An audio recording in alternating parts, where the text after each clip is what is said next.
We work with you and your team, and everyone has been fabulous to work with. And when we work with your team at Ingenio, it's usually to help us set up a company. And so in the old days, we were incorporating, and there were not very many provinces where you could incorporate and not be a resident of Canada or not have a director.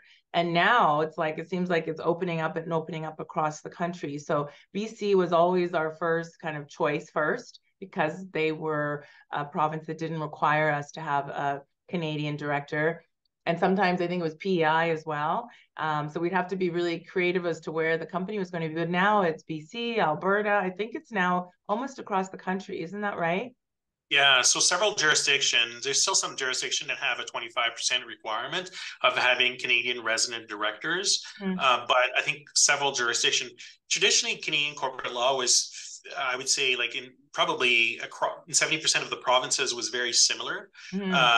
But increasingly we're seeing some province, like in the last 18 months, Alberta has passed some legislation to change that director's residency test, but also brought in a lot of other things that are quite interesting in the world of private equity, for example.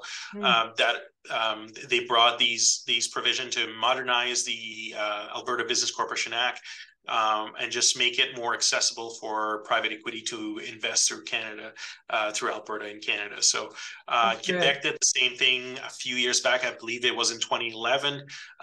They completely redid their statute, but followed more, I would say, the model from Delaware in the US. The recent amendment from Alberta are probably directly inspired from Delaware as well. So we're seeing a lot of movement there. So traditionally, where we had 2 or 3 provinces who were very different than the rest of the country, now we're starting to see more differences between the different provinces. So good. BC is one. BC as you know, as you mentioned, has always been a traditional jurisdiction. We're seeing increasingly Alberta for non-residents who come and incorporate. Ontario has been struggling a little bit with the rollout of their corporate registry, but that's another jurisdiction that probably we will see some changes in the near future. And the Quebec comes with other restrictions that other provinces don't have. For example, in terms of language, having a French name in addition to the English name. The federal corporation also is launching a transparency registry. In the coming months, we used to have a register in the minute books about the ownership, who's behind the company, who are the people with significant interest. What we're seeing with the federal company now is they're coming also with an actual register where you're going to have to go and enter that, and it will be publicly searchable and available. So that comes with all kinds of challenges as well.